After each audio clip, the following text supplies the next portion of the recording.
there you go.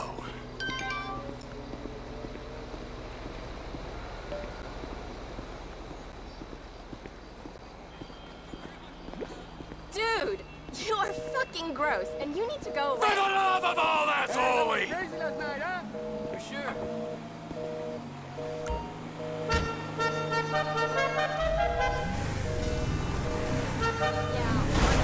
Oh, I am so sorry!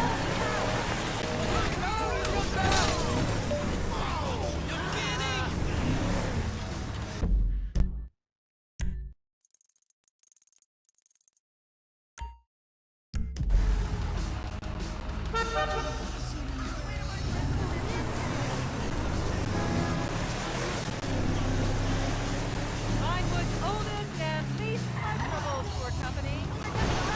Go with the lead. We still have seats available. Leaving right now, just $40. What's up? See all the best sights in Vinewood, You're a waste like of where space famous on this people earth. shit. Get your tickets now. Whatever.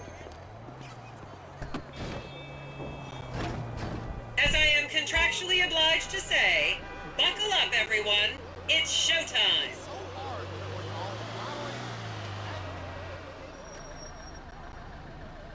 Hey, good looking. Vinewood is often referred to as the anal bleaching capital of the world. Now, I want you all looking studious for the photos, okay?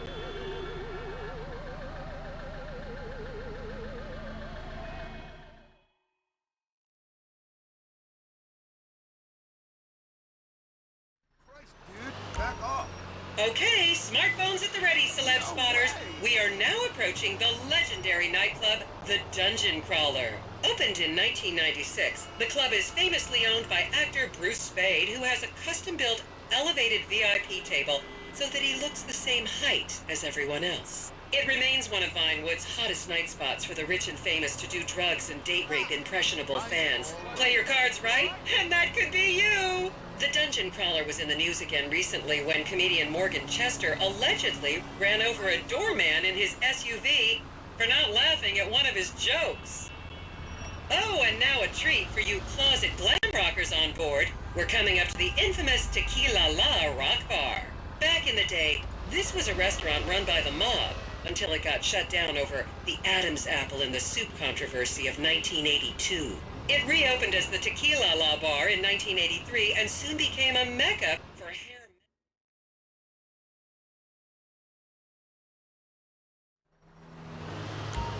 Now, this house up ahead is one of the many private residence of action movie director Mark Fostenberg. Fostenberg still maintains he was out of town when a 15-year-old Mexican girl was found dead in his pizza oven in 2007. The case was settled out of court and all charges were dropped. The girl's family now live on the next street.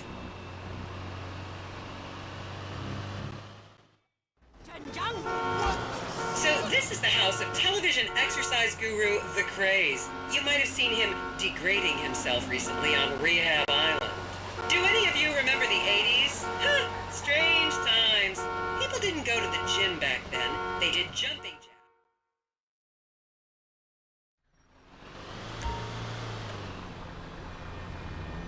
This is the home of celebrity wild child Martha Turn. Daughter of 70s comedy star Joni Term, Martha spent her teens partying on booze, her early 20s partying on coke, and her mid-20s staring at her shoes on heroin. Her tell-all autobiography about the difficulties of growing up really rich in Vinewood only sold 30 copies last year. Most amazeballing critters.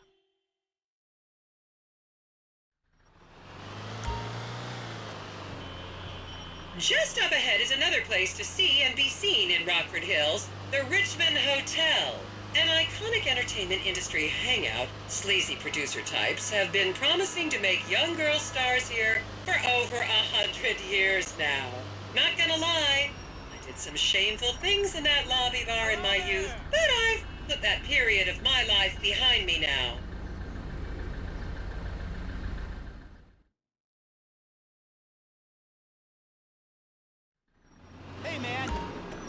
you can see the landmark Weasel Theater, which was opened here in Morningwood in 1930. Some of the biggest movies in history have premiered at this theater, including Blue Blood, Shoulder of Orion, and The Many Wives of Alfredo Smith. You might remember the controversial premiere of the gladiator comedy Lions and Donkeys in 1984, when star Chip Hampton walked up the red carpet with two slaves in chains.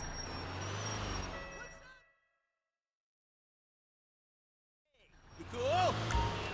And now to our left, ladies and gentlemen, is the famous Richards Majestic Studios. The product placement for classics like Nelson and Naples and Rum Runner, and the not-so-classics like Vinewood Zombie and Shoulder of Orion 2 was shoehorned into the final edits right behind those very gates. Everyone has a favorite Solomon Richards movie. An American Divorce really helped me through a difficult time when I was bankrupting my first husband.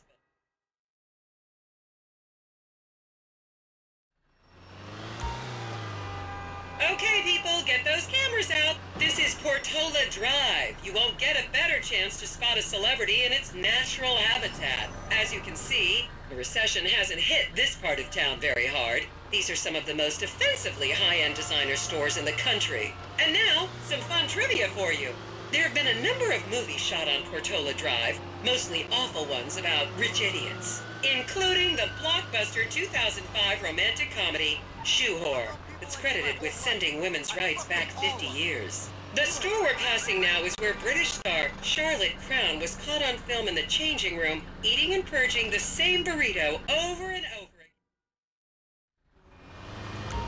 This is the Epsilon Center. Anyone with red hair, please cover it for your own safety. If you really want to meet a famous celebrity, this place is packed full of them. Take an introductory course. It changed my life. Kiflom!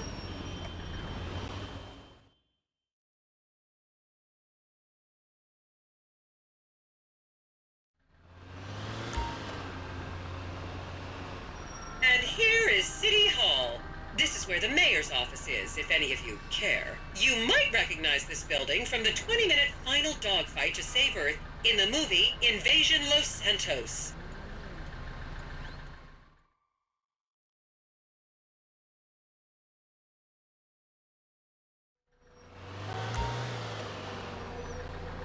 And here we have the beautiful Oriental Theater. Riots broke out on the theater's opening night in 1928 as desperate fans tried to get upskirt shots of the legendary silent movie star Miriam Turner, much like you're doing today, except with really heavy cameras. My daughter tells me it isn't politically correct to say Oriental anymore, but considering some of the other common terms for Asians in the 1920s, the name could have been a lot worse. There's a saying that to go to Los Santos and not see the Oriental Theater is like going to China and not visiting a burger shop. You know, I've never really understood what that means.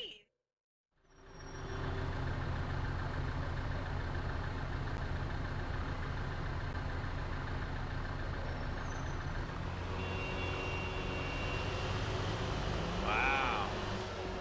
And here we are, back on the strip. As they say in Vinewood, that's a wrap, folks. I hope I managed to take your minds off the economic downturn for just a little while. I'd like to remind any Europeans that 1% is an insult, not a tip. Enjoy the rest of your vacation.